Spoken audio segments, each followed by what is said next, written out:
تم کیا سمجھتے ہو گناہ کرنے والوں، خدا کے غضب کو چیلنج کرنے والوں، کیا سمجھتے ہو جن کی شکل قرآن کہہ رہا ہے کہ ہم نے سور اور بندر کی طرح کر دی تھی؟ وہ کون لوگ تھے؟ وہ پٹھان کے بچے تھے، وہ مغل کے بچے تھے، وہ شیخوں کے بچے تھے؟ کس کے بچے تھے؟ تو یہ پتا ہے کس کے بچے تھے؟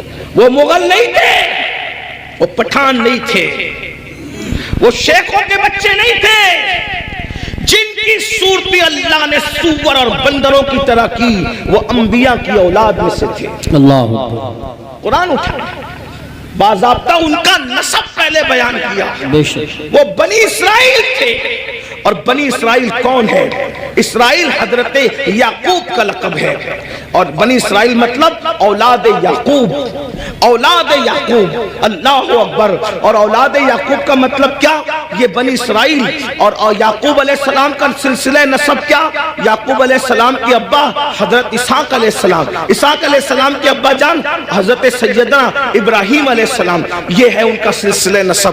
لیکن اللہ، اب میں آپ سب کی توجہ چاہتا ہوں، اپنے بھائیوں کی بھی اور بہنوں کی بھی۔ میرے بھائیوں، جب نبی کی پیغمبروں کی اولاد گناہ کرے تو اللہ دنیا کے اندر ان کی شکل سور اور بندر کی طرح کر دے تو ہمارا کیا حال ہوگا، ہمارا کیا انجام ہوگا؟ آپ سوچتے ہیں لیکن اس دنیا میں تو کسی کی شکل سور اور بندر کی طرح نہیں ہوتی۔ میں نے کہا الحمدللہ بالکل نہیں ہوتی۔ اس کی وجہ یہ ہے کہ ان کو جو پیغمبر ملے تھے وہ اور تھے، اور ہمیں جو نبی ملا ہے وہ اور ہے۔ ہمارا نبی نبی الانبیاء ہے، ہمارے آقا سید الانبیاء ہے، ہمارے آقا محبوب خدا ہے۔ لیکن یاد رکھنا، اس کا یہ مطلب نہیں کہ محبوب کی خاطر اگر دنیا میں شکلیں نہیں بگڑ رہی ہے تو قبر میں بھی نہیں بگڑے گی، ایسا نہیں ہے۔ قبر میں شکلیں بگڑے گی۔ اللہ کے رسول علیہ السلام نے فرمایا، ہم نے شب معراج، آقا فرماتے ہم نے شب معراج جب جہنم کا مشاہدہ کیا تو ہم نے دیکھا کہ کچھ لوگوں کی شکل کتے کی طرح ہے، کچھ لوگوں کی شکل خنزیر کی طرح ہے، کچھ لوگوں کی شکل بندر کی طرح ہے۔ حضور فرماتے ہم نے شب معراج دیکھا۔ اللہ اکبر، اللہ سے ڈرتے کیوں نہیں؟ اللہ سے خوف کرتے کیوں نہیں؟ آئیے میں آپ کو بتاؤں۔ اللہ اکبر، آقا کریم رؤوف الرحیم صلی اللہ علیہ وآلہ وسلم ارشاد فرماتے ہیں کہ معراج کی شب ہم نے ایک منظر دیکھا۔ آقا فرماتے جنت کی سیر کی آقا نے اور جہنم کا مشاہدہ کیا۔ دیکھو یہ باتیں ہمیں نہیں پتا ہے، جس دن پتا چل جائے گی اس دن ہمیں احساس ہوگا، اور ہمیں یقین ہے ہماری قوم کو جب کوئی بات پتا چلتی ہے تو وہ اس پر عمل کرتے ہیں، کیونکہ اس پر قرآن کی نص موجود ہے، وَذَكِّرْ فَإِنَّ الذِّكْرَى تَنفَعُ الْمُؤْمِنِينَ، کہ مومنوں کو نصیحت کرو کہ نصیحت مومنوں کو فائدہ دیتی ہے۔ یہ اتنے نوجوان داڑھی کیوں رکھ رہے ہیں؟ یہ کسی نہ کسی خطیب کی گفتگو کا اثر ہے۔ بہت سارے جوان نماز کیوں پڑھ رہے ہیں؟ اللہ اکبر، بہت سارے علاقوں میں ہم لوگ گئے نہیں، بہت سارے دوسرے خطبہ نہیں گئے، لیکن کسی نے کہا ہمارے امام صاحب نے نماز پہ تقریر کی، ہم نمازی بن گئے، داڑھی پہ تقریر کی، ہم داڑھی رکھیں۔ تو پتا چلا یہ جلسے بالکل بھی لایانی نہیں ہے، غیر ضروری نہیں ہے۔ مومنین کو نصیحت فائدہ دیتی ہے، بس ناصح کی نیت صحیح ہونی چاہیے، اور سننے والوں کو بھی صحیح طور پر سننے کا شوق ہونا چاہیے۔ اب آئیے ذرا تھوڑا سا دل کے کانوں سے سن لے۔ آپ نے گزشتہ مہینے کے اخیر میں معراج مصطفیٰ تو سنا ہوگا، لیکن معراج کا ایک حصہ ذرا ہم سے بھی سن لے۔ اللہ اکبر، آقا کریم صلی اللہ علیہ وآلہ وسلم ارشاد فرماتے ہیں کہ معراج کی شب ہم نے کیا دیکھا؟ اللہ اکبر، جب جہنم کا مشاہدہ کیا۔ مشاہدے اور سیر میں فرق ہے، جنت کی سیر کی ہے، جہنم کا مشاہدہ کیا ہے۔ اللہ اکبر، تو فرماتے ہیں خون کا دریا تھا، پیپ کا دریا تھا، اور اس میں ایک بندہ تیر رہا تھا۔ خون اور پیپ کے کھولتے ہوئے دریا کے اندر کوئی تیر رہا ہو، تھوڑا توجہ کیجئے گا میرے پیارے آقا علیہ الصلوۃ والتسلیم کے پیارے دیوانوں، ذرا غور کیجئے گا۔ اگر اپنے آپ سے محبت ہے اور اپنے نبی کی باتوں پر یقین ہے تو یہ باتیں میری نہیں ہے، نبی کی ہے، یہ باتیں مصطفیٰ جان رحمت صلی اللہ علیہ وآلہ وسلم کی ہے۔ ذرا غور کرو، ماں اور بہنوں کی بھی توجہ چاہتا ہوں، یاد رکھنا کسی کی بھی بات میں شک کرو گے تو کوئی نقصان نہیں ہوگا، لیکن اپنے نبی کی بات میں شک کرو گے تو ایمان بھی ہاتھ سے جا سکتا ہے۔ یہ تمہارے اور میرے نبی نے فرمایا، شب معراج جہنم کا مشاہدہ ہو رہا ہے، خون کا دریا ہے، پیپ کا دریا ہے، اور وہ کھولتا کھولتا خون ہے، کھولتا کھولتا پیپ ہے، اس میں ایک بندہ ڈبکیاں لے رہا ہے، ایک بندہ تیر رہا ہے۔ جیسے ہی وہ منہ باہر نکالتا ہے، جیسے ہی وہ سر باہر نکالتا ہے، اس کے منہ میں پتھر ڈالے جاتے ہیں، جہنم کی آگ کے بنے ہوئے پتھر اس کے منہ میں ڈالے جاتے ہیں، اور اس کا منہ پھر اسی دریا میں ڈوب جاتا ہے۔ اس پر یہ عذاب ہو رہا تھا، رحمت للعالمین سے دیکھا نہ گیا، حضور تڑپ گئے، حضور بے چین ہو گئے، حضور بے قرار ہو گئے، اور پوچھنے لگے جبریل یہ کون لوگ ہیں کہ خون اور پیپ کے دریا میں ڈبکیاں لیتے ہیں، اور جب منہ باہر نکالتے ہیں تو پتھر، وہ بھی جہنم کی آگ کے پتھر، ان کے منہ میں ڈال کر ان کو ڈبا دیا جاتا ہے۔ یہ دردناک عذاب کیوں ہو رہا ہے؟ تو جبریل امین نے عرض کیا، یا رسول اللہ یہ آپ کی امت کے وہ لوگ ہیں جو دنیا میں سود کھایا کرتے تھے، یہ سود کا کاروبار کیا کرتے تھے، یہ سود کا دھندا کیا کرتے تھے۔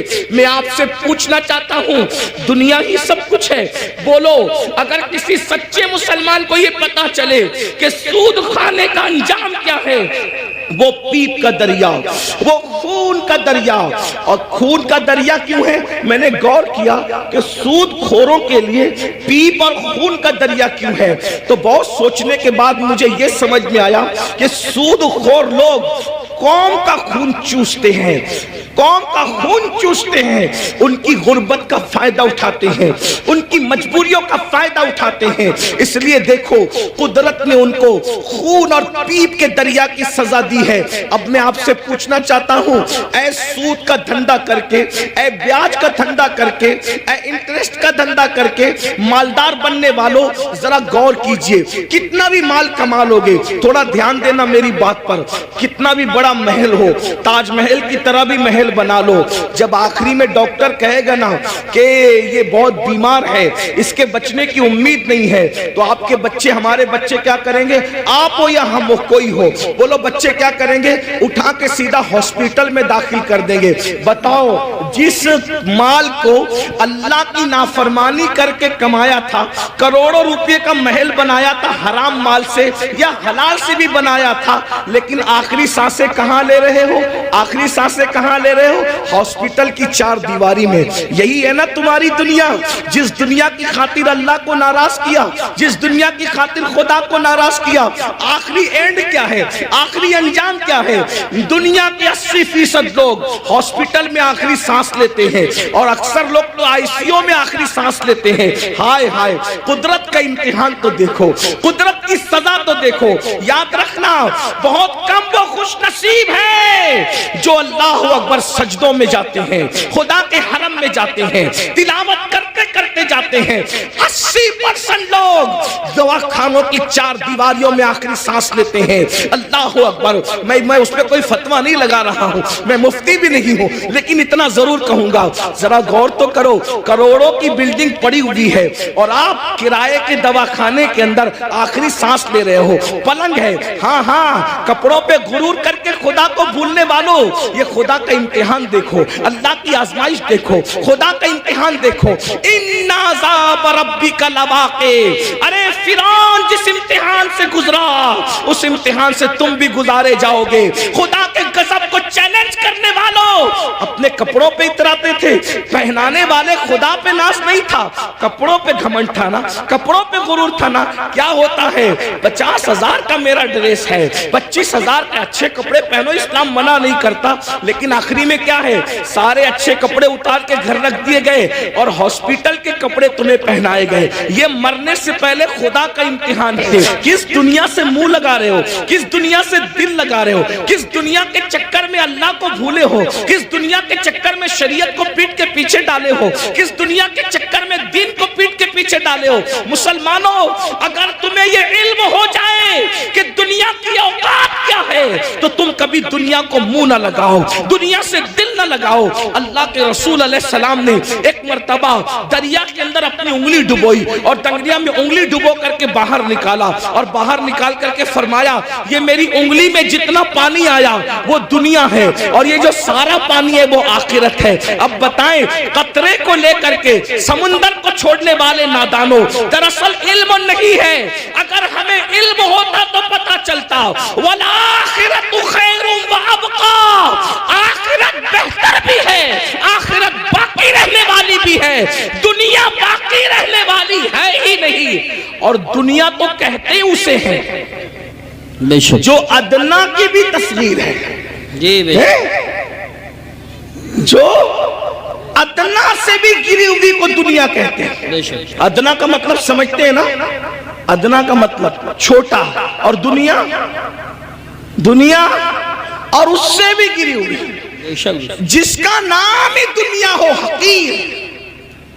لیکن یہ پتا ہم سمجھتے دنیا کوئی بڑی چیز ہے, ارے نادان دنیا کہتے ہی حقیر کو ہے. ایسی حقیر کہ اس سے زیادہ کوئی حقیر نہ ہو, جیسے بہتر بہتر بہترین, فضل افضل. درجات بڑھتے ہیں نا, جب تفضیل کے ساتھ بات ہوتی ہے تو پھر درجات بڑھتے ہیں, ایسے ہی جب تصغیر کے ساتھ بات ہوتی ہے تو پھر درجات گھٹتے ہیں نا.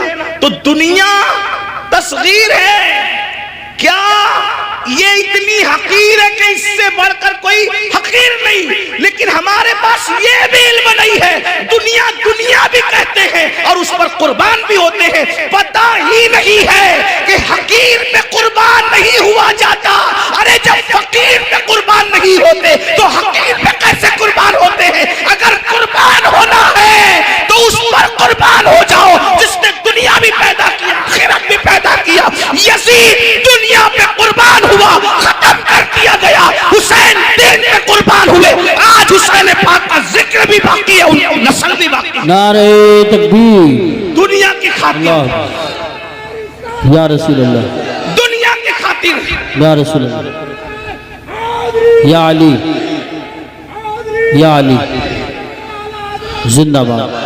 دنیا کی خاطر ماشاءاللہ. اس نے دین کو پیٹ کے پیچھے ڈالا, اس کی نسل بھی مٹی, اس کی قبر بھی مٹی, اس کا دربار بھی مٹا, اس کا نام بھی مٹا. یہ تو ہم حسینیوں کا احسان ہے کہ بطور مذمت اس کا نام لے لیتے ہیں تو کہیں کہیں وہ یاد آ جاتا ہے. اگر ہم بطور مذمت جیسے شیطان کا نام آتا ہے اعوذ باللہ من الشیطان الرجیم کے طور پہ, اللہ اکبر, اگر اس طریقے سے اس لانتی کا نام نہ لے تو کبھی لوگ اس کو یاد بھی نہ کریں. یہ تو ہم حسینیوں کا احسان ہے کہ مذمت کے اعتبار سے کہیں نہ کہیں وہ یاد آتا ہے. یہ ہے دنیا. اب اسی دنیا میں غرق ہو رہے ہو, اسی دنیا میں ڈوب رہے ہو. تو آقا ارشاد فرماتے ہیں ہم اور آگے بڑھے. توجہ فرمائے, آپ توجہ تو بہت اچھی کر رہے ہیں ماشاءاللہ, لیکن مزید غور کریں. آقا فرماتے ہیں ہم اور آگے بڑھے تو ہم نے کیا دیکھا, کچھ مرد اور عورتیں ہیں جن کی چمڑیاں آگ کی کینچی سے کاٹی جا رہی ہے.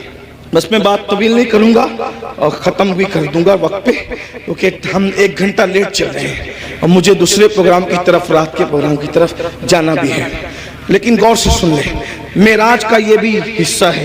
فرمایا کیونکہ معراج میں حضور اللہ فرماتا ہے لِنُرِيَهُ مِنْ آیَاتِنَا, ہم نے ان کو اس لیے سیر کرائی مسجد حرام سے مسجد اقصی تک تاکہ ہم ان کو اپنی نشانیاں دکھائیں. یہ نبی کا دیکھنا ہے, نبی کا دیکھنا ہے. جہنم میں لوگ بعد میں جائیں گے, نبی پہلے دیکھ رہے ہیں.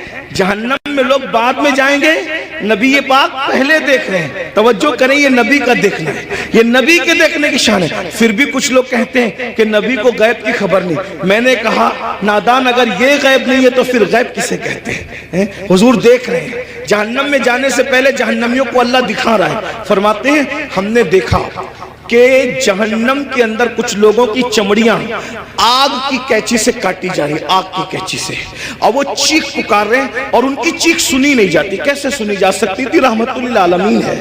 حضور فرماتے ہیں جہنم کی آگ کی کینچیوں سے چمڑیاں کٹ رہی تھی. اس پہ ذرا دھیان دینا, دنیا کی آگ نہیں اور دنیا کی کینچیاں بھی نہیں, جہنم کی آگ, جہنم کی کینچی اور چمڑیاں کٹ رہی. وہ چلا رہے ہیں. میں نے پوچھا جبریل یہ کون لوگ ہیں؟ اس میں مرد اور عورتیں ایک ساتھ تھے، وہ ننگے تھے، مرد اور عورتیں ایک ساتھ تھے، ننگے تھے، ان کی چمڑیاں کٹ رہی تھی آگ کی قینچی سے اور چلا رہے تھے۔ پوچھا جبریل یہ کون ہے؟ جبریل امین نے کہا یا رسول اللہ صلی اللہ علیہ وآلہ وسلم، یہ آپ کی امت کے وہ لڑکے اور لڑکیاں ہیں، وہ مرد اور عورتیں ہیں جو سج دھج کر گھروں سے اس لیے نکلتے تھے، لڑکے اس لیے سج کے نکلتے تھے کہ ان کو لڑکیاں دیکھیں، اور لڑکیاں اس لیے سج دھج کے نکلتی تھی کہ ان کو لڑکے دیکھیں، اور ایک دوسرے کے فتنے میں بدکاری میں مبتلا ہو جائیں تو یہ ان کو آگ کی قینچی سے آج کاٹا جا رہا ہے۔ دیکھیے سجنا سنورنا برا نہیں ہے، لیکن اس لیے سچ کے نکلنا کہ لوگ میری طرف گناہ کے حوالے سے مائل ہوں، بدکاری، ورنہ سج کے نکلنا تو میرے نبی کی سنت ہے۔ ام المومنین سیدہ عائشہ صدیقہ فرماتی ہیں کہ جب حضور گھر سے نکلتے تھے اگر آئینہ میسر نہیں ہوتا تو حضور پانی میں اپنی شکل انور دیکھا کرتے تھے، تو میں کہتی تھی حضور آپ بھی؟ تو آقا فرماتے ہیں عائشہ اللہ حسن والا ہے اور وہ حسن کو پسند کرتا ہے، اگر کوئی بندہ گھر سے سج سنور کر زینت کے ساتھ نکلتا ہے تو جس کے پاس جاتا ہے اس کی بھی اور جو جاتا ہے اس کی بھی اللہ دونوں کی مغفرت فرما دیتا ہے۔ ہمارے یہاں تو نماز کے لیے بھی سج سنور کر مسجد جانے کا حکم ہے، لیکن افسوس اس بات پر ہے سجنے پر اسلام اعتراض نہیں کرتا، سنورنے پر اسلام اعتراض نہیں کرتا، زینت کرنے پر اسلام اعتراض نہیں کرتا۔ اسلام یہ کہتا ہے کہ اچھی نیت کے ساتھ زینت کرو، یہ نیت سے زینت کرنا، عطر لگانا، خوشبو لگانا اور اپنی شکلوں کو سنوارنا کہ معاذ اللہ مرد اس طرح سے کرے کہ عورتیں ان کی طرف متوجہ ہو اور بدکاری میں مبتلا ہوں، اور عورتیں اس لیے سجے سورے کہ مرد ان کی طرف متوجہ ہو کر بدکاری کے اندر مبتلا ہو جائے۔ میرے آقا صلی اللہ علیہ وآلہ وسلم کی کنیزوں سے ایک بات کہنا چاہتا ہوں، سنورنا عورتوں کو ضرور ہے لیکن باہر نکلنے کے لیے نہیں بلکہ اپنے شوہر کے لیے۔ یہاں تک فرمایا گیا جو عورت اپنے شوہر کا دل خوش کرنے کے لیے بنتی اور سنورتی ہے، اللہ تبارک و تعالی ایسی عورت کو نفل نماز پڑھنے سے زیادہ ثواب عطا فرماتا ہے۔ لیکن یہاں بازار میں جانے کے لیے نہیں سنورنا، ولیمے میں جانے کے لیے نہیں سنورنا، باہر نکلنے کے لیے نہیں سنورنا، عورت کو اگر سنورنا ہے تو شوہر کے لیے سنورنا ہے۔ اور ایک بات بھی اپنی بہنوں سے کہہ دوں، اللہ کے رسول علیہ السلام نے تو یہاں تک فرمایا جو عورت عطر اور خوشبو لگا کر اپنے گھر سے نکلتی ہے کہ وہ خوشبو مردوں کو اپنی طرف مائل کرتی ہے، ایسی عورتیں قیامت کے دن زانیہ عورتوں کی حیثیت سے اٹھائی جائے گی۔ اللہ اکبر، زناکار عورتوں کی حیثیت سے اٹھائی جائے گی۔ عورتوں کو باہر نکلتے وقت تو خوشبو بھی نہیں لگانا چاہیے اور برقع بھی ان کو ایسا پہننا چاہیے کہ اتنا ڈھیلا ڈھالا برقع ہو کہ ماں اللہ اکبر کہ پہننے والی عورت جو ہے وہ اس کا جسم چھوٹا ہے یا بڑا ہے، اس کا جسم دبلا ہے یا موٹا ہے، اس بارے میں کسی کو اندازہ نہ ہو۔ اتنے ڈھیلے اور اتنے بھدے کپڑے پہننے چاہیے برقعے کے حوالے سے۔ لباس اچھا پہنو لیکن برقعے کا کپڑا بھدا ہو، برقعے کا کپڑا چمکیلا نہ ہو، برقعے پہ ڈیزائن نہ ہو۔ امام غزالی رحمت اللہ علیہ نے آج سے 900 سال پہلے فتویٰ دیا تھا کہ ڈیزائن والا برقع پہننا جائز نہیں ہے۔ 900 سال پہلے عورتوں کو ڈیزائن والا برقع پہننے سے منع کر دیا گیا، اور آج تو برقعے کے ڈیزائن تو دیکھو کہ معاذ اللہ جو نہیں دیکھنے والا وہ بھی دیکھنے لگے۔ یہ کیفیت ہے، یہ حالات ہیں۔ اس لیے میں اپنی بہنوں سے کہوں گا دیکھو یہ دنیا ہے بہنوں، یہ دنیا ہے، ایک جملے کے لیے اپنی آخرت برباد مت کرو۔ یہی ایک جملہ نا کہ سہیلیوں میں بند سمر کے جاؤں گی تو سہیلیاں کہے گی تو کتنی اچھی لگ رہی ہے، بس ایک جملہ، اس ایک جملے پہ اپنی آخرت خراب کر رہی ہو، اس ایک جملے کو سننے کے لیے اپنی آخرت برباد کر رہی ہو۔ میری بہنوں کون کیا کہے گا؟ سہیلیاں اتنا کہے گی، رشتہ دار کی عورتیں اتنا کہے گی تو کتنی اچھی لگ رہی ہے، اور بڑھ کر ایک لمبی گالی بھی دے دے گی کہ تو بالکل ہیروئن کی طرح لگ رہی ہے۔ میں سمجھتا ہوں کہ ہم کو کوئی ہیرو یا ہیروئن کہے اس سے بڑی کوئی گالی مجھے نہیں لگتی۔ کیوں؟ اس لیے کہ ہیرو ہیروئن کون ہے؟ یہ وہ لوگ ہیں